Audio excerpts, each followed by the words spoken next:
오늘 다니엘서가 끝납니다.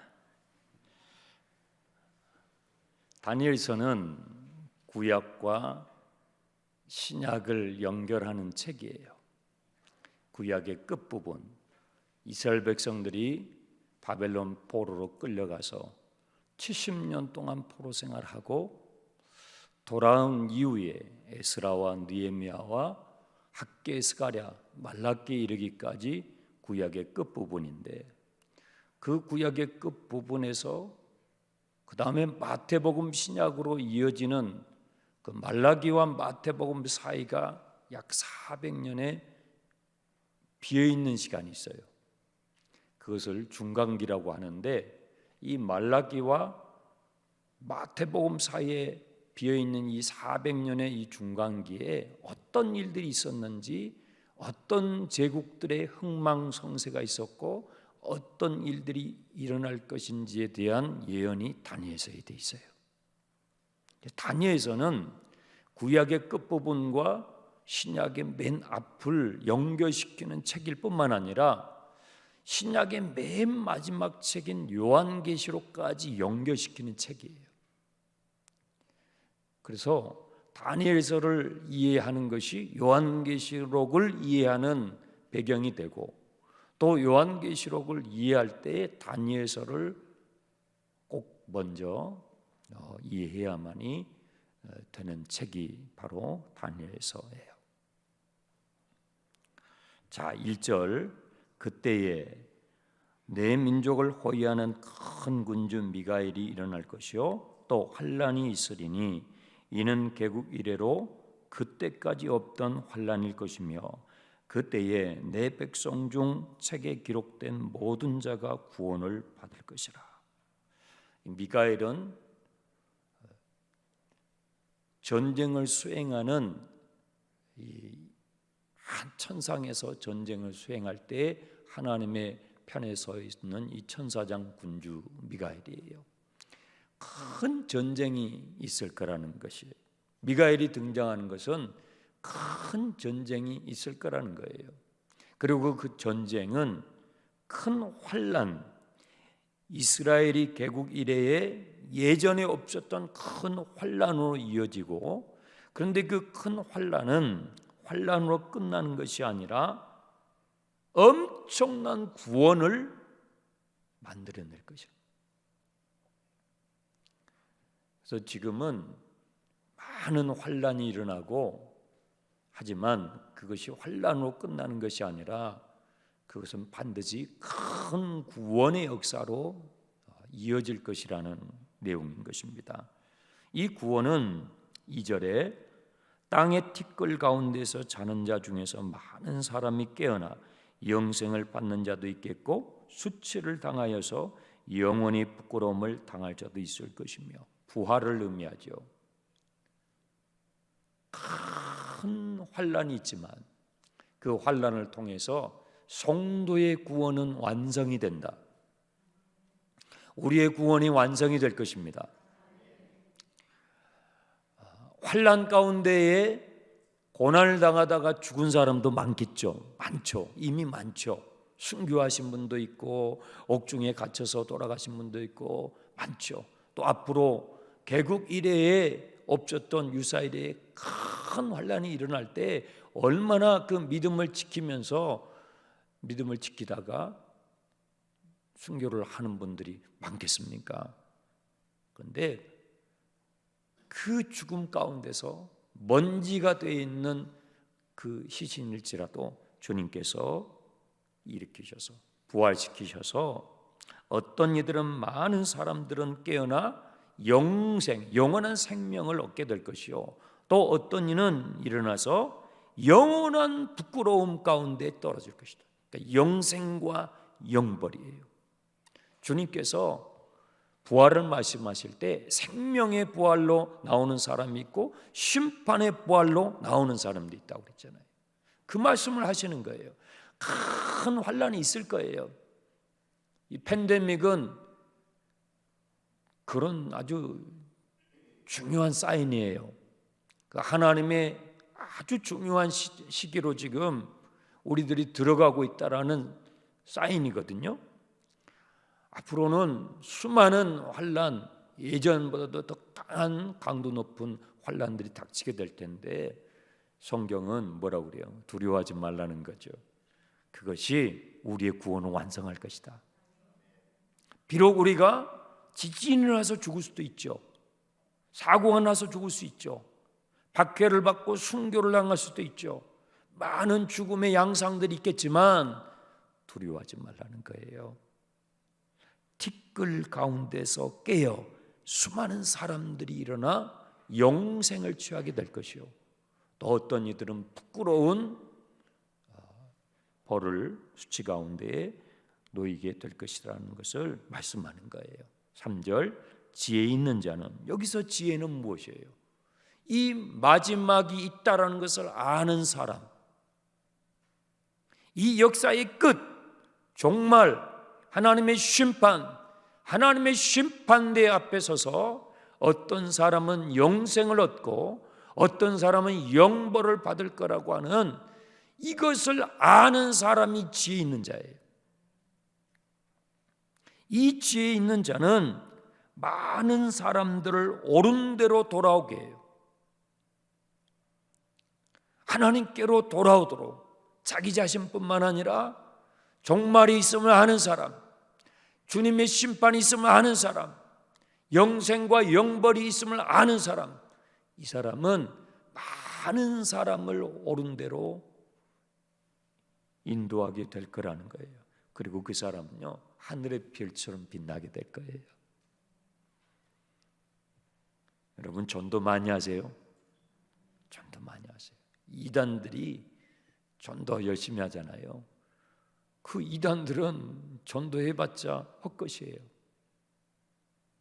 우리들이 전도 많이 해야 돼요. 옳은 대로 하나님께로 돌이키게 하는 사람은 하늘의 별처럼 영원토록 빛나리라. 여러분, 하나님 나라의 스타가 되길 축복합니다. 4절, 다니엘아, 마지막 때까지 이 말을 간수하고 이 글을 봉함하라. 많은 사람이 빨리 왕래하며 지식을 더하리라. 우리가 예레미야서 하면서 배웠죠. 봉함하라, 이것은 간수하고 봉함하라 했을 때 예레미야가 옥중에 있는데 바벨론 제국이 쳐들어왔어요.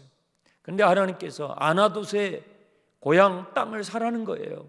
아니, 나라가 망하는데 무슨 땅을 사요? 땅을 산들 그게 내 것이 됩니까? 그런데 사라는 거예요. 70년 후에는 너희가 반드시 돌아오니까 그 땅 문서를 봉함해 놓고 기다리면 그대로 이루어질 거라는 것이죠. 성경에서 봉함하라는 의미는요, 시간이 지나면 반드시 하나님의 약속이 이루어질 거라고 하는 확증이에요. 끝날이 있을 것이다. 역사의 종말이 반드시 올 것이다. 심판과 생명의 부활이 반드시 있을 것이다. 다니엘아, 이 예언을 봉함해라. 봉함해서 이것이 정말 성취될 때에 그걸 뜯어서 확인할 수 있도록 하라고 주님께서 말씀하시는 거예요. 5절, 나 다니엘이 본즉 다른 두 사람이 있어 하나는 강 이쪽 언덕에 섰고 하나는 강 저쪽 언덕에 있더니, 지금 이 다니엘이 마음이 지금 복잡해요. 그래서 하나님께서 환상을 한 번 더 보여주시는 거예요. 강 좌우편에 이 사람의 모습을 한 천사죠. 저쪽에 한 천사가 있고 이쪽에 한 천사가 있는 것을 보여주는 거예요. 그 중에 한 천사는 세마포 옷을 입고 있는데 이 두 천사가 질문을 하고 답변을 하는 거예요. 한 천사가 뭐라고 묻냐면, 이렇게 놀라운 일의 끝이 어느 때까지, 언제 이것이 끝나겠냐 하고 한 천사가 물으니까 세마포 옷을 입고 있었던 천사가 좌우의 손을 하늘 위로 들면서 맹세를 해요.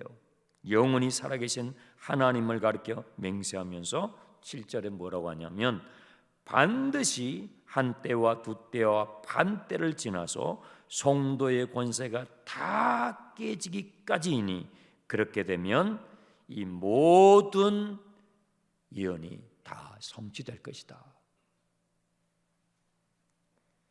그러니까 8절에 다니엘이 이 환상을 보면서 뭔 말인지 몰랐어요. 너무 신비로운 얘기를 지금 환상 가운데 천사들이 하니까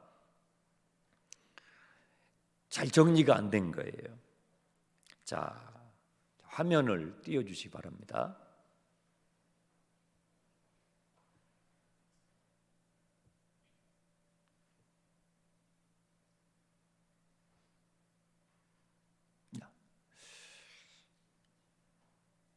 자, 이 화면을 보시면 71회에 대한 말씀을 그 앞부분에서 하신 거 기억나죠? 70년이 찼습니다. 하나님 이제 우리를 예루살렘으로 돌아가게 해주실 때가 됐습니다. 막 다니엘이 기도를 했잖아요. 그러니까 하나님께서 이 70년에 대해서 날이 찼다고 막 기도하는 이 다니엘에게 하나님께서 71회의 응답을 해주셨어요. 원래 이 화면이 이렇게 뜨면 안 되는 것인데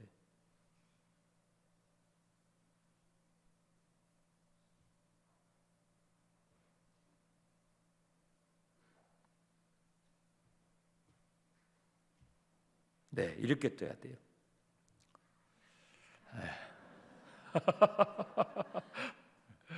제가 자 71회로 하나님께서 응답을 하셨거든요. 맨 처음에 7일에 그 다음에 62일에가 지나죠. 그러면 71회에서 7, 그 다음에 62일에가 지나니까 69일에가 지나가는 거잖아요. 그리고 나서 뭐가 있어요? 기름 부음 받은 자 메시아가 끊어지는 사건이 있다고 했죠. 그것이 그리스도의 십자가 고난의 사건이에요.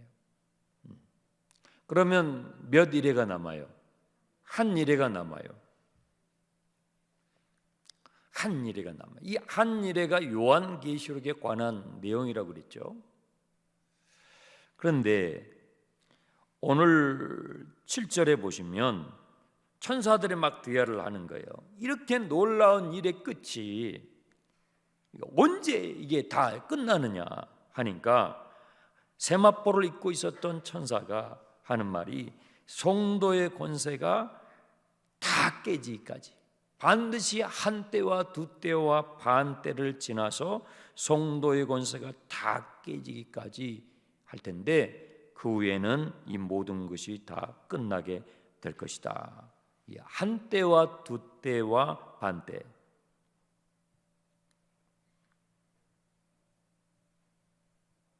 이 한 때와 두 때와 반 때가 한 일의 절반이에요. 그러니까 한 일회가 7년, 약 7년이거든요. 그러면 몇 년이에요? 3년 반이죠. 3년 반. 이걸 일수로 하면 1260일이거든요. 달수로 하면 42달이죠. 이런 그 날이 요한계시록에 그대로 나온단 말이에요. 그 배경이 되는 책이 다니엘서입니다. 그러니까 다니엘이 여기까지 듣고 잘 깨닫지를 못했어요.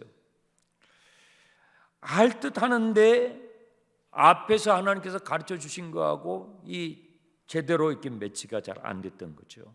그래서 또 8절에 질문을 합니다. 내 주여 이 모든 일의 결국이 어떻게 되겠습니까? 하니까 9절에 다니엘아 갈지어다. 이 말은 마지막 때까지 간수하고 봉함할 것입니다. 갈지어다. 이 갈지어다 하는 이 표현이 마지막 13절에 또 나와요. 좀 동문서답 같죠? 이 내용에 대해서 좀 더 알고 싶어 하고 있는데 갈지어다 이렇게 말씀을 지금 하고 있는 거죠. 이 말은 마지막 때까지 간수하고 봉함할 것입니다. 봉함하라는 것은 반드시 그렇게 된다는 거예요. 가라. 반드시 그렇게 될 테니까. 그런데 이 우리말 성경에 갈지어다 이 표현이 영어 성경에는 너의 길을 가라 이거예요. 너의 길을 가라. 다니엘아, 너의 길을 가라. 하나님의 이 예언의 말씀이, 이 하나님의 계획이 반드시 성취될 테니까 다니엘아, 너는 너의 길을 전에 왔던 그 길, 전에 너가 뜻을 정하며 여기까지 왔던 그 믿음의 여정을 계속 가라는 거죠. 가라는 거죠.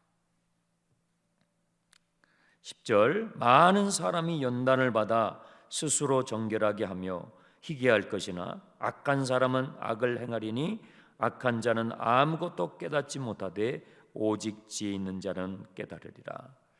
마지막 종말이 있음을 다니엘서를 통해서 하나님이 말씀하신 역사의 끝이 있음을 아는 사람은 어떤 환란이 와도 그 환란을 통해서 연단받는다는 거예요.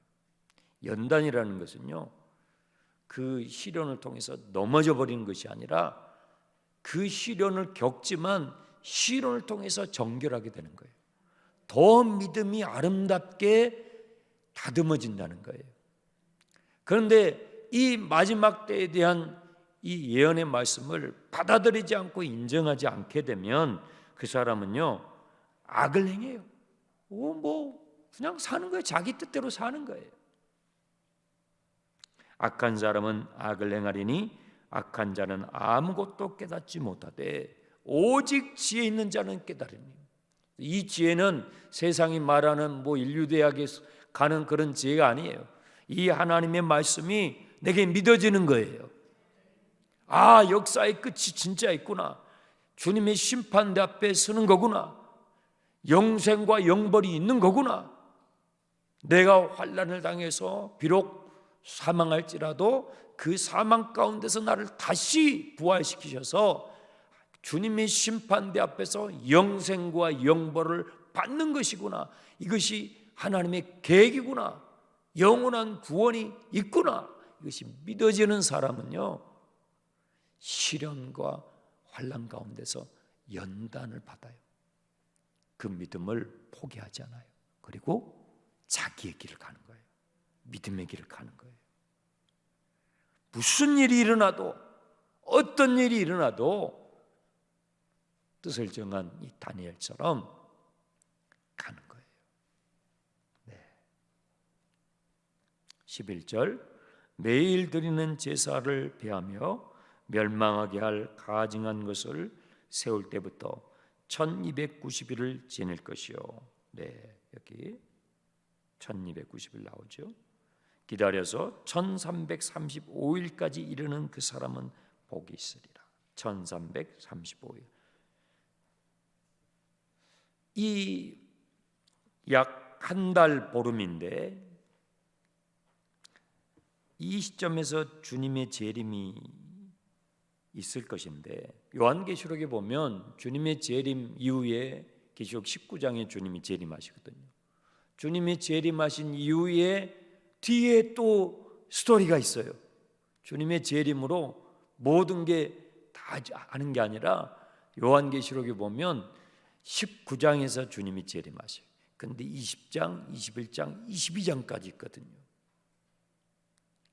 그 뒤에 이러한 시간들이 있을 거예요. 하나님이 정해놓으신 어떤 정해놓은 시간들이 있을 거라고 말씀하는 것이죠. 하지만 정리를 하면 이거예요. 13절 마지막 절 보세요. 너는 가서 마지막을 기다리라. 마지막이 있다라는 거예요.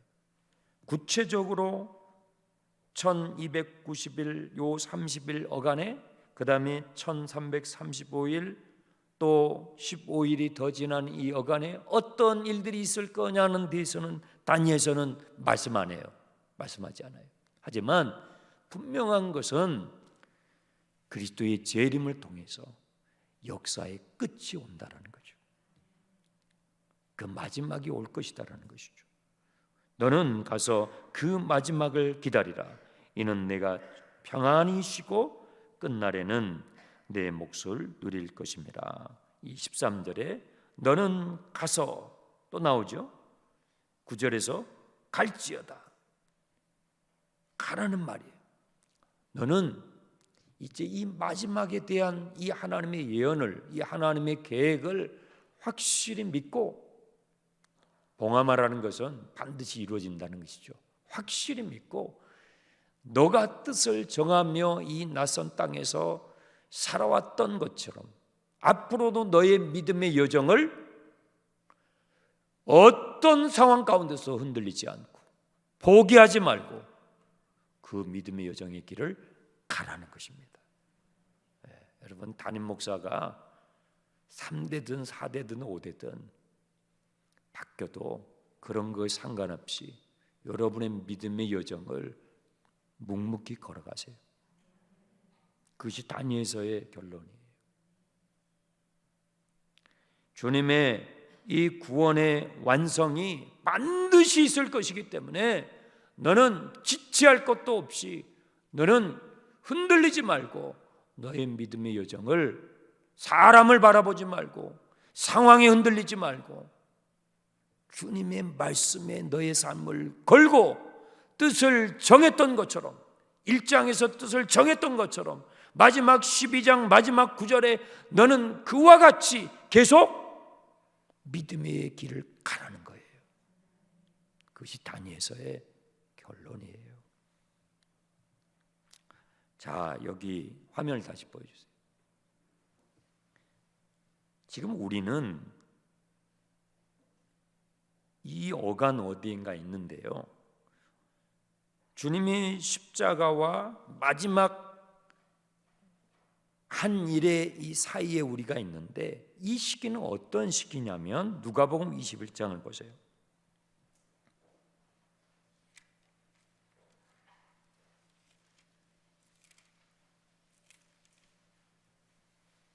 누가복음 21장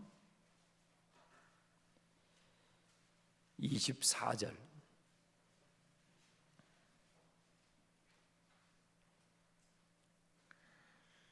함께 읽습니다. 그들이 칼날에 죽임을 당하며 모든 이방에 사로잡혀 가겠고 예루살렘은 이방인의 때가 차기까지 이방인들에게 밟히리라. 네, 예루살렘이 밟혀요. 수많은 제국들에서 밟혀요. 지난 시간에 남방왕이 북침을 하면 또 밟히고, 북방왕이 또 힘이 세가지고 남침을 하면 또 밟히고, 예루살렘은 이렇게도 밟히고 저렇게도 밟히고 계속 밟혀요. 바벨론 70년 돌아왔는데도 계속 밟혀요. 심지어 나라를 잃고 2000년 동안 밟혔어요. 희한하죠. 예루살렘은 밟히죠. 그런데 희한하게 예루살렘이 이렇게 밟히는데, 이 예루살렘이 밟히는 이 시기를 뭐라고 그랬어요? 무슨 때요? 무슨 때라고 그랬어요? 이방인의 때라고 그랬잖아요. 누가복음에. 그렇죠? 이방인의 때. 이방인의 때가 차기까지 밟혀요. 우리 성경에서 이방인이 나오면 전부 여러분하고 저하고 해당된다는 거 아시죠? 우리는 유대인이 아니에요. 예루살렘이 밟히는 이 이방인의 때에 참으로 역설적이고 감사한 사건이 벌어져요. 예루살렘을 밟히는데 유대인은 우리에게 복음이 흘러와요. 예루살렘이 밟히면 밟힐수록 그 시기에 복음은 전 세계로 흘러가서 이방인인 이방의 땅, 이 목포까지, 이 용두로 사가 낙원 여기까지, 여러분까지. 여러분, 아브라함을 아십니까? 모세를 아십니까? 여호수아를 아십니까? 우리하고 상관없어요. 그런데 예루살렘이 짓밟히고 수많은 제국들이 오고 가면서 짓밟히는 사이에 이 예루살렘에 있었던 유대인들이, 여러분 사도행전 아시잖아요. 그 예루살렘에 있었던 신자들이 전부 전 세계로 흩어져요. 디아스포라로.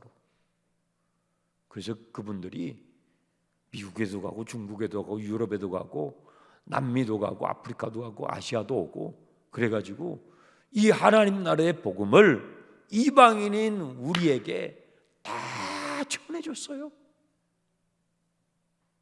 그래서 바울 사도는 로마서 11장 보세요. 거기 밑에 써놨죠. 로마서 11장.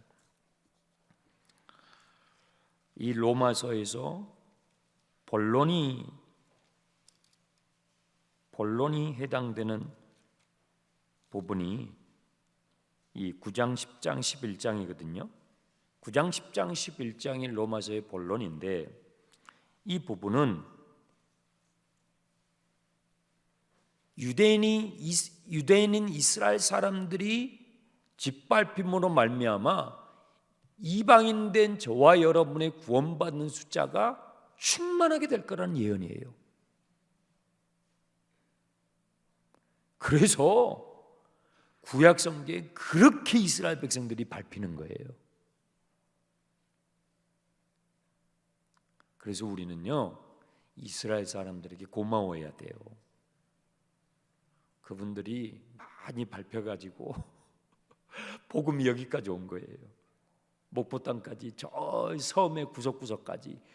참 희한하죠. 그래서 우리가 언제 하나님 알았다고, 하나님 아버지 언제 예수님 알았다고 주님 하면서 찬양을 하고 그렇게 된 거예요. 거기 로마서 11장 25절 보세요. 다 읽을 수는 없으니까 여기에 해당되는 것이 로마서 9장, 10장, 11장인데요. 25절 소제목이 뭐예요? 이스라엘의 구원이죠. 그 앞에 13절을 보세요. 소제목이 뭐예요? 이방인의 구원이죠. 그렇죠? 이방인의 구원. 그 다음에 25절에 이스라엘의 구원. 이방인의 구원이 숫자가 꽉 차면 그 다음에 유대인의 구원이 이루어지는 거예요. 근데 지금은 보세요. 얼마 전까지는요 이방인들이 막 교회로 몰려왔어요. 근데 지금은요 교회로 잘 안 몰려와요. 왜 그럴까요? 이방인의 때가 차가고 있는 거예요. 이방인의 때가 차가고 있는 거예요. 그럼 뭐예요? 주님의 날이 다가오고 있다는 거예요.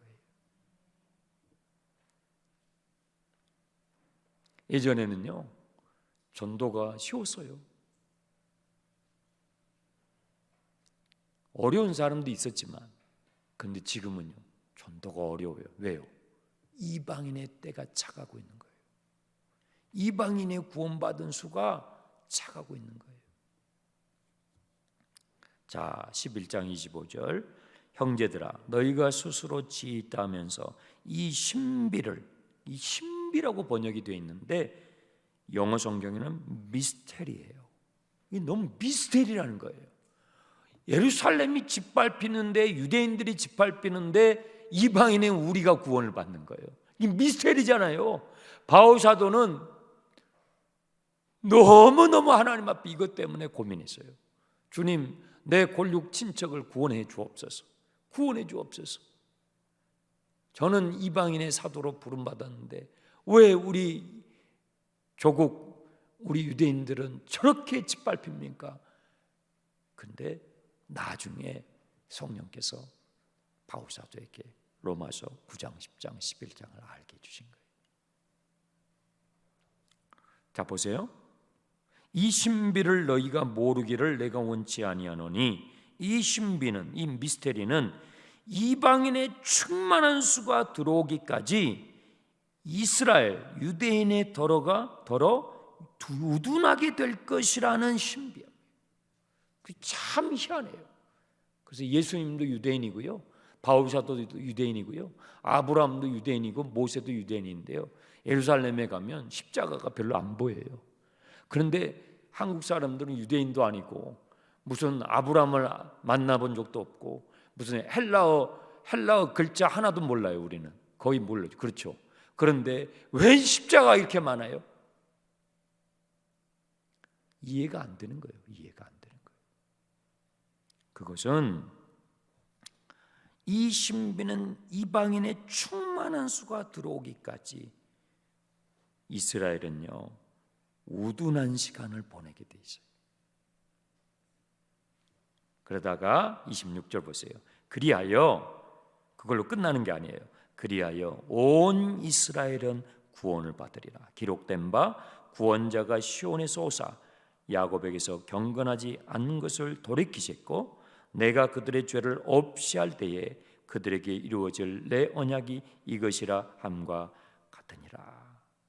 자, 33절 시작. 깊도다 하나님의 지혜와 지식의 풍성하며 그의 판단은 헤아리지 못할 것이며 그의 길은 찾지 못할 것이로다. 바울 사도가요 이걸 알고 나서 깊도다 하나님의 구원의 계획, 온 인류를 구원하시는 이 크고도 놀라운 하나님의 구원의 계획, 이스라엘은요 끝까지 쓰임 받아요. 그래서 구약 성경에서 이스라엘을 가리켜서 하나님의 눈동자라고 그래요. 하나님이 지금 어디를 보고 계시냐? 이스라엘을 봐야 돼. 이스라엘은요 하나님의 눈동자라고 그래요. 그래서 우리가 구약 성경을 읽는 거예요. 그래서 구약 성경 우리가 연구하는 거예요. 이스라엘은 그의 시간이 이방인의 때의 시간이 차게 되면 하나님께서 구원의 문을 열어주시는데 지금은요 이방인의 구원받는 시간이 닫혀져 가고 있고 유대인의 구원받는 문이 열리고 있어요. 그래서 유대인들이 지금 예수 그리스도를 받아들이고 돌아오고 있어요. 우리가 지금 어느 시기에 있는지를 아셔야 돼요. 그래야 한눈을 팔지 않아요. 주님께서 다니엘에게 말씀하시기를 너는 너의 길을 가라 그 말이에요. 좌우를 보지 말고 사람들이 치지 말고 상황에 흔들리지 말고 다니엘아 이 예언의 말씀은 반드시 이루어질 것이니 봉함하라. 그리고 너는 너의 길을 가라. 여러분 여러분의 길을 가십시오. 여러분의 길을 가세요. 다른 것에 눈 돌리면서 세월 낭비하지 마세요. 영양가 없고 본질적이지 않는 것에 여러분의 시간을 낭비하지 마세요. 낭비하지 마세요. 믿음의 길을 다니엘처럼 뜻을 정하여 끝까지 가신 우리 나고네 성도들 되시기를 주님의 이름으로 축복합니다. 기도하겠습니다. 하나님 아버지 감사합니다. 다니엘서 1장에서 12장까지의 말씀을 우리가 보았습니다. 역사를 주관하시는 하나님 아버지, 역사를 경영하시며 주님의 뜻대로 인도하고 계시는 하나님 아버지의 그 플랜을 보았습니다. 주님 이것이 믿어지게 하시고 다니엘처럼 뜻을 정하여 믿음의 여정을 끝까지 걸어가는 어떤 환난과 박해와 어떤 재난이 우리 앞에 올지라도 닥칠지라도 아버지 하나님 주님의 말씀에 우리의 삶을 걸고 믿음의 길을 가게 해 주옵소서. 예수님의 이름으로 기도합니다.